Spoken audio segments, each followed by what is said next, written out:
Hello Scorpio, welcome to your March 2020 Love and General reading.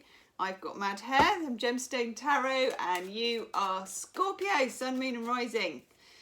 Scorpio, love life, career, anything else that needs to be known.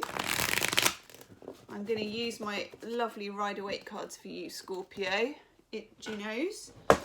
What does Scorpio need to know? Now, oh my God, as we come into March, we're still in Mercury Retrograde. And there's been some shenanigans, hasn't there? Ooh, Scorpio, very nice. There's been some shenanigans going on during Mercury Retrograde, as there normally is. It's a time of shenanigans. That card has come up for loads of people. Ooh. But I don't know, looks like you're doing all right. Okay. Bottom of the pack, the Hierophant. Commitment, long-term things. If it's to do with relationships, it can indicate taking it to the next level, getting married, being committed, you know, conventional relationship stuff, becoming exclusive, being in an established relationship pattern. If it's to do with work as well, it can be getting a contract. You know, if you've been on a probationary period, it can mean that you become, you get a contract or something gets elevated. Now, what I would say, as we come into March in Mercury Retrograde, things are clearing out for you in some sense. And this may go back to the 10th of January when we had the full moon lunar eclipse in Cancer. Some of you, there is some kind of twin flame connection. That's your overall energy card, 1111.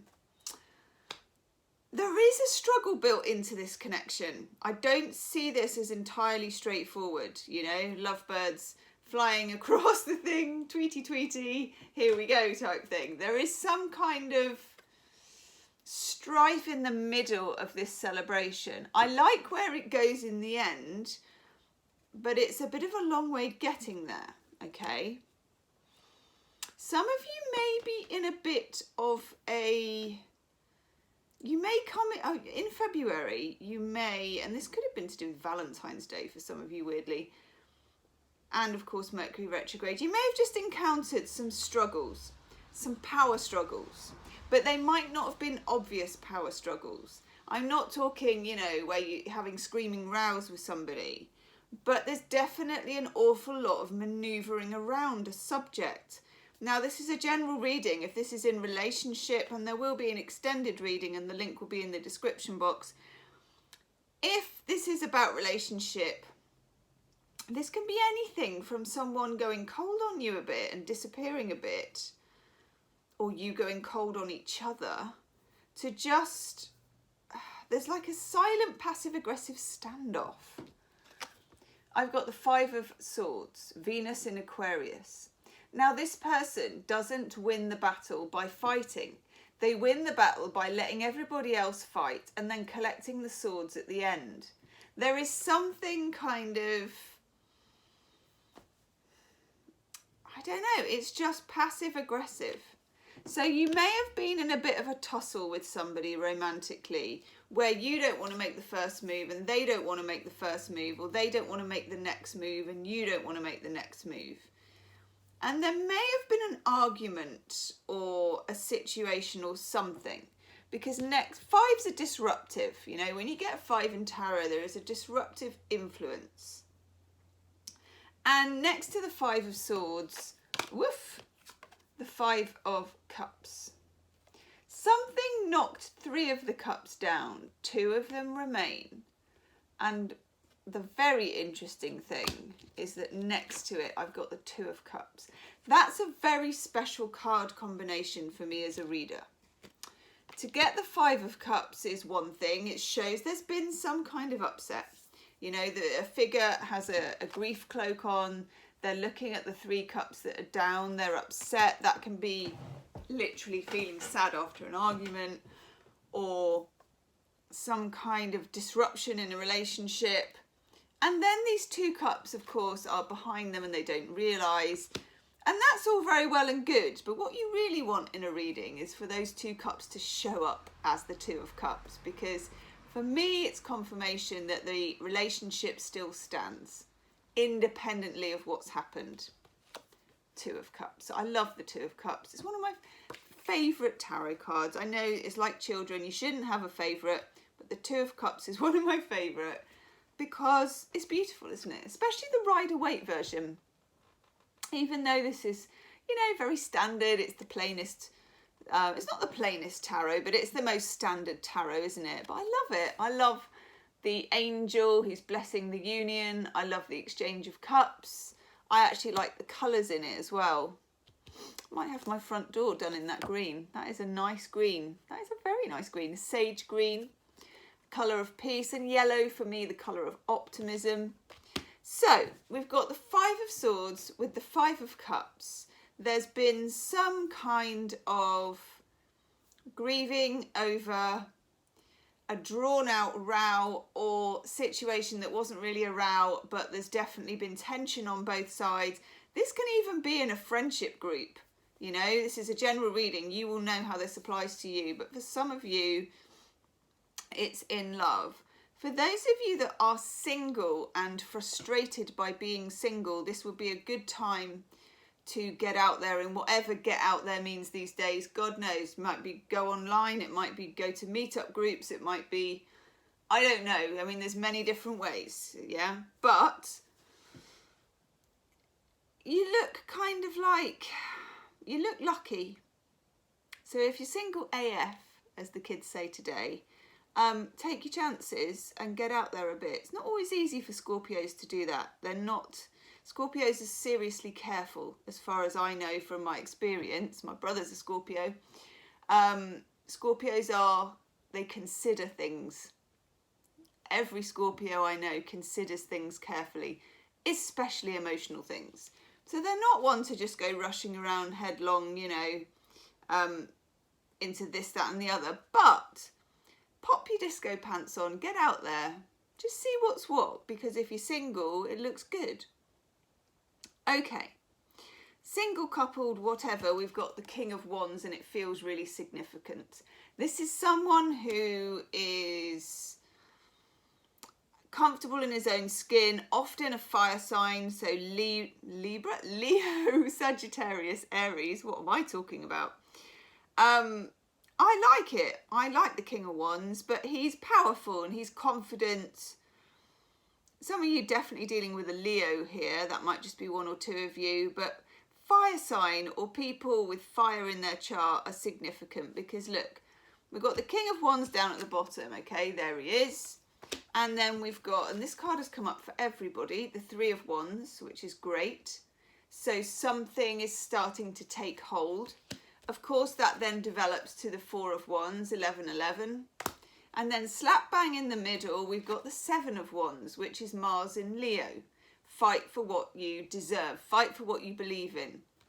Now, as we come into March and we're still in Mercury retrograde energy, we've got a full moon in Virgo, which is a very equitable full moon. That might start to rebalance this, but Mercury goes direct on the 10th. And for me, it takes a couple more weeks. And that couple more weeks takes us up to the new moon in Aries on the 24th. For me, the egg doesn't crack till the 24th. Okay? So whatever this is, whatever this underlying tension is, I feel like it will kind of go on until we reach nearer the end of the month. And then there's some kind of breakthrough. And when that breakthrough comes, you will kind of be called upon to stand up for what you believe in. And that might, for some of you, and this is weird, okay, that might be a bit of a row, but it's a row you should have had a long time ago.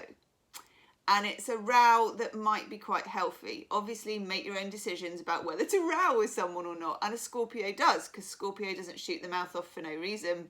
They're going to think about it.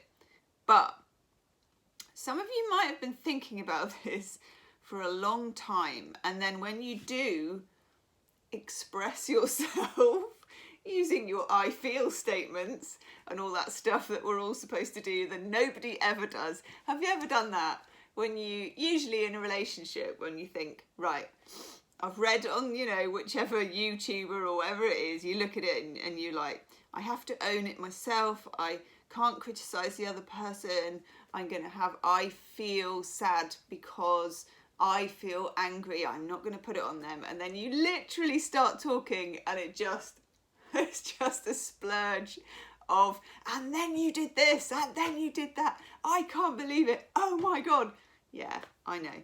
So what I'm getting is a healthy row, actually. It feels healthy because, and it may not even be a row, it might be a robust conversation. A robust exchange of views. I think that's what politicians call it. But look, that's an exchange of cups, and I love that energy for you. It's a really fine energy, and actually I feel like this is all right. For some of you, that pushes it to the next level because we have that lovely Hierophant and we have that lovely Four of Wands. And it's very good to get the Four of Wands when you're dealing with the King of Wands. You know, it's simpatico. We like it. With the Three of Pentacles is a cooperative card. We also have the Queen of Pentacles, and that is the Queen of what I call velvet waiting. It's patience. Some of you may have been waiting to have this conversation for a long time. Cool your jets. I don't need to tell a Scorpio to cool their jets because they're naturally cooled, but cool your jets, okay? Because you will get your chance. Eight of Swords. Now, this is just for one or two of you. Don't let yourself be dragged down by limited thinking like jealousy, maybe, or scorekeeping. You know, whatever went down with this Five of Cups, it was disappointing. But if you are going to move on with this person, you may be required...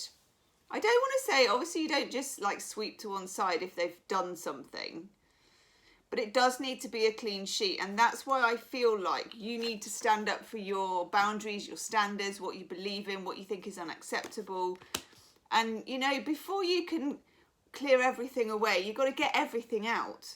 It's that kind of feeling to me. Let's have some Chuck Spezzano love cards. In the extended, I'm going to look at the Two of Cups, the Four of Wands, the King of Wands, and get some clarifiers and advice cards. Oh, that's nice. That is nice.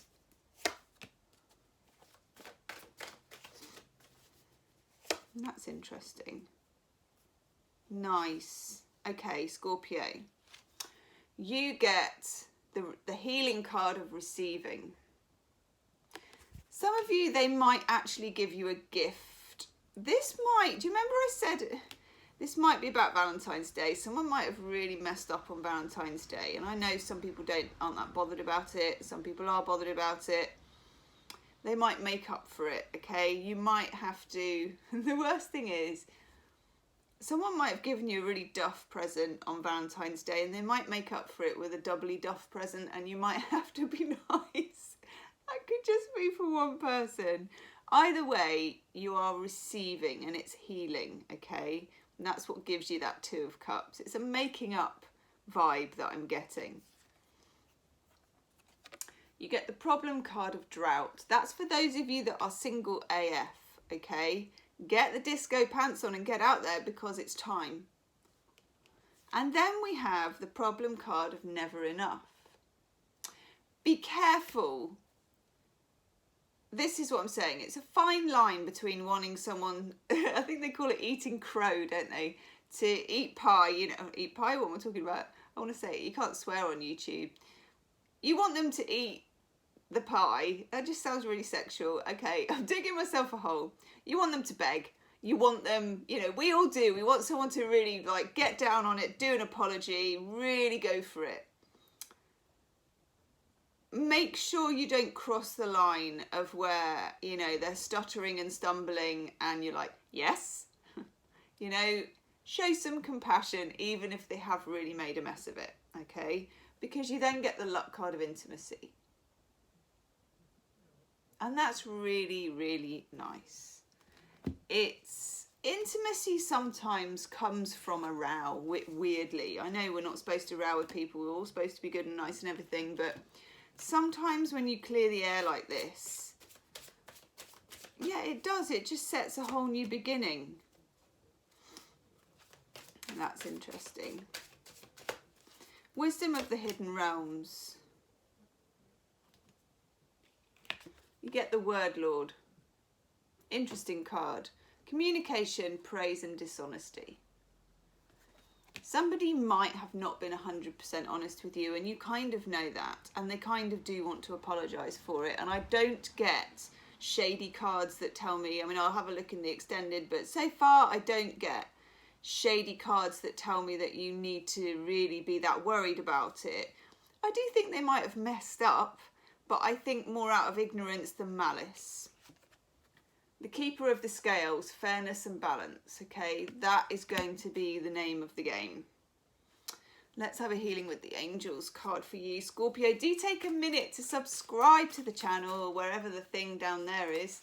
And make sure the wiggly bell is wiggling. I'll be doing love readings, random readings, pick a card readings. I do dailies, I do all sorts. And you will be in on it. Okay, Healing with the Angels. Support. Use your support system, whether it's your friends, whether it's your mum, whether it's Archangel Gabriel, whatever. Use your cosmic and your earthly support systems, okay? But I have to say, Scorpio, it's a bit of a twisty-turny thing how you get there, but I really like this. It almost looks like a mini marriage. It's like a little union because it comes up with that as well, which is gorgeous, okay? So Scorpio, I'm going to go and do your extended reading. The link's in the description box. Do like, share, subscribe, and I'll see you soon. Namaste.